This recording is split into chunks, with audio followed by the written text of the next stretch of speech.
నిమిషాల్లోనే ఫోన్లోని అద్భుతమైన జ్యోతిష్య పరిష్కారం చూపిస్తారు. నమ్మండి, నమ్మకపోండి, ఇది నిజం. శ్మశాన కాళి రుద్ర చౌడీదేవి ఆరాధకులు నంబర్ 1 వశీకరణ స్పెషలిస్ట్ గురూజీ.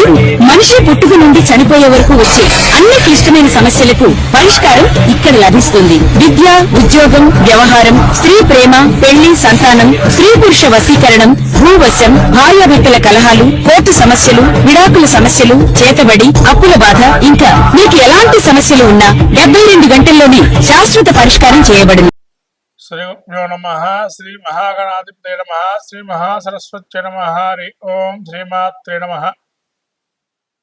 ప్రేక్షకులందరికీ ఆగస్టు మాస ఫలితాలు, శ్రావణ మాసము అట్లాగే భాద్రపద మాసము రెండు కూడా మనకు కలిపి ఉన్నది ఆగస్టు మాసంలో.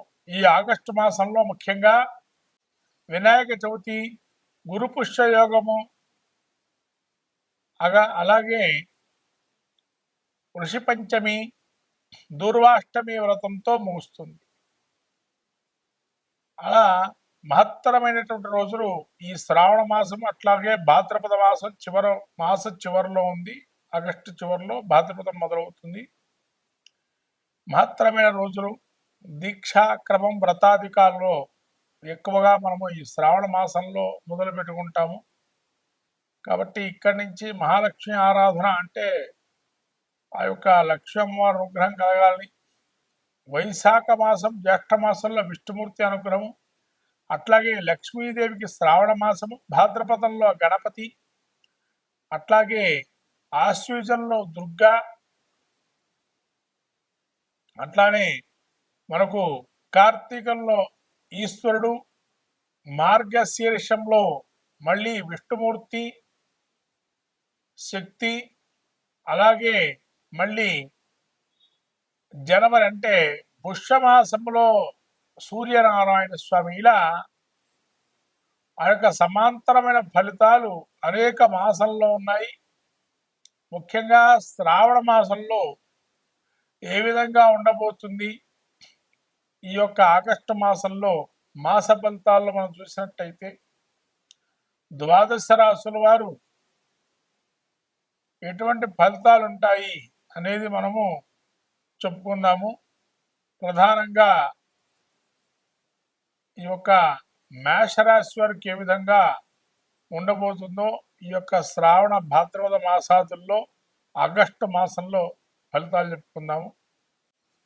ద్వాదశ రాశుల్లో మీన రాశి యొక్క పరిస్థితి చూసినట్టయితే ఈ యొక్క ఆగస్టు మాసం శ్రావణ భాద్రపద మాసాలు ఏ విధంగా ఉండబోతుంది అంటే పూర్వభద్ర నక్షత్రం 4వ పాదము, ఉత్తరాభద్ర నక్షత్రం 4 పాదాలు, అలాగే ఈ యొక్క రేవతి నక్షత్రం 4 పాదాలు. గ్రహస్థితి చూసినట్టయితే శని వక్రగమంలో జన్మస్థానం నుంచి వక్రగమంలో ఉన్నారు. చతుర్థమందు గురు శుక్రులు, పంచమందు రవి బుధులు, షష్టమందు రవికేతువులు, సప్తమందు కుజుడు, వ్యయంలో రాహు. ఇటువంటి గ్రహస్థితి చూసినట్టయితే ముఖ్యంగా మీన రాశి వారికి ఏ విధంగా ఉండబోతుందయ్యా అంటే విరోధాలు ఎక్కువగా రావటం, మీరు మంచి మాట మాట్లాడినా అది విరోధించి ఉండడం, మనసు చాంచల్యంగా ఉండడము, అన్యులపైన అధికారాలు కొద్దిగా వాగ్దాన్ని ప్రదర్శించడము, చెడు సంబంధించిన వ్యవహారాలు, దుష్ట సాంగత్యం ఉన్న వాళ్ళతో సాంగత్యం వల్ల మీరు మంచి ఉన్న కూడా చెడిపోయే అవకాశం ఉండడం, దైవ దర్శనాలు చేసుకుందామనే ఆలోచనతో ఉండడము, అలానే నరాల బలహీనత, ఉదర సంబంధమైన వ్యాధులు, అలానే అకాల భోజనము, అనారోగ్యము, ఎక్కువగా కోపం రావటం, అంటే సంయమనం పాటించడం, ఎక్కువ కోపాన్ని ప్రదర్శించే అవకాశం ఎక్కువగా ఉంటుంది. ఆటంకాలు, అట్లనే అపవాదాలు, నిష్ఠూరాలు విపరీతంగా మీ మీద ఉండటము, మనోధైర్యం కూడా లోపించే అవకాశం, ఏదో భయాందోళన మనస్సులో చింతనగా ఉండటము, మనోదుఖము, అలసట, విపరీతంగా కాసేపు నడిస్తే అలసట, అంటే మనస్సుకి ఒక చింతన భావన ఉండడం వల్ల అలసట ఎక్కువ వచ్చేస్తుంది. ఈ విధంగా ఉండే అవకాశం ఉంది. అలానే కొంత శస్త్ర భయము, అనుకూల పనులు జాప్యం జరగటము, అలానే వాహన ప్రమాదాలు, సోదరులకు కొంత విరోధాలు, భూ సంబంధ వ్యవహారాలు కొంత నష్టాలు, కోర్టు వ్యవహారాలు ఇందులోకి కొంత మార్పులు, అనుకోని మార్పులు జరగటము, అలానే కొంత ఏ విధంగా 电量低， నూతనమైన సమస్యలు కొన్ని ఏర్పన్నం కావటం, ఇవన్నీ కూడా ఇబ్బందికరంగా ఉంది మీన రాశి వారికి. కాబట్టి మీన రాశి వారికి కుజుడు సప్తమంలో ఉండడము, వీక్షణ కుజుడు సప్తమ అష్టమ అంటే సప్తమ అష్ట వీక్షణతో ధనం చేతికందే ధనం కూడా రాకపోవటం జరిగే అవకాశం ఉంటుంది. అలానే శని పరస్పర వీక్షణ కూడా ఉంది ఇక్కడ. రవి శని పరస్పర వీక్షణ వల్ల కూడా అప్పటి వరకు దాయాదులతో జ్ఞాతులతో కూడా ఇబ్బందులు కలగటం, సొంత పుత్రాదులతో కూడా ఇబ్బందులు కలగటం జరిగే అవకాశం ఉంటుంది. ఇటువంటి స్థితిని చూస్తే కొద్ది ఇబ్బందికరమైందని చెప్పాలి మీన రాశి వారికి.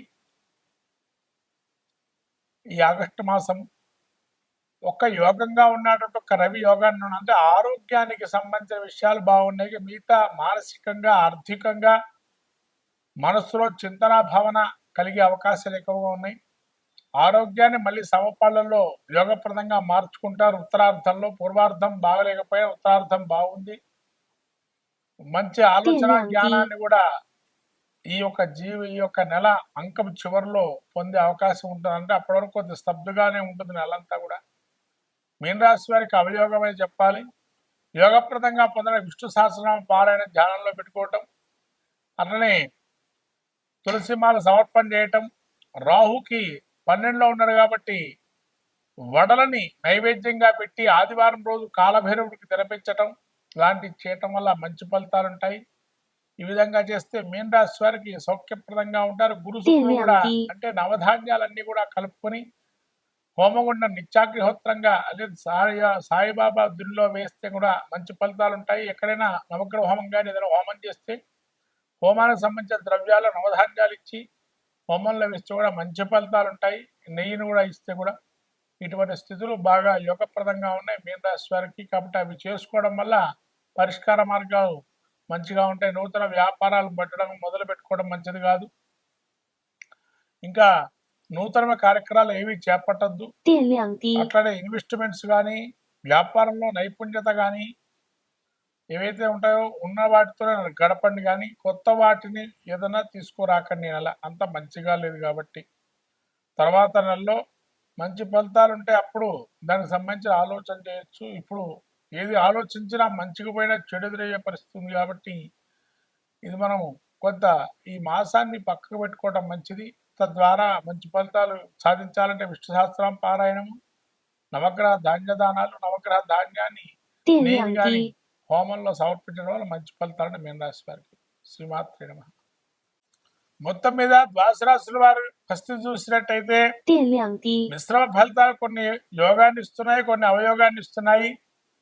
శ్రావణ మాసంలో ముఖ్యంగా మనకు వచ్చే హయగ్రీవ జయంతి అందరూ కూడా జరుపుకొని మన వేద విద్యలు కానీ విద్యా సంపదలను పెంచుకునే అవకాశాన్ని ఇవ్వండి. వేదాన్ని సంబంధించిన విషయాల్లో చర్చాగోష్ఠి కానీ వేద విద్యను కానీ అభ్యసించినట్టు వారికి కొంత సత్కారాలు చేయటం వల్ల ఈ అవయోగాన్ని కూడా తొలగిపోతాయి. అలాగే రానున్న వినాయక చవితి రోజున చేయాల్సిన కార్యక్రమాలని చేసి గణపతి యొక్క అనుగ్రహం పొందితే సలచ కార్యాలను కూడా సాధిస్తాం. కాబట్టి మహాలక్ష్మి అనుగ్రహం కలగాలని చెప్పి లక్ష్మీ ధ్యానం కానీ మంత్రం కానీ అయితే వరలక్ష్మి అమ్మవారి ప్రీతిగా మనకు తామర పూసల మాల కానీ తామర పూలతో పూజ చేయటం కానీ ఇంట్లో శుభ్రత అనేది పెట్టుకోవటం వల్ల లక్ష్మీ అనుగ్రహం కలుగుతుంది. ఇది ప్రత్యేకంగా చెప్పాల్సిన విషయం. శ్రావణ మాసంలో శుభ్రతను పాటించండి, మహాలక్ష్మి అనుగ్రహాన్ని పొందండి. గణపతి గరిక పెట్టండి, గణపతి అనుగ్రహాన్ని పొందండి. శుభం భూయాత్. శ్రీమాత్రే నమః.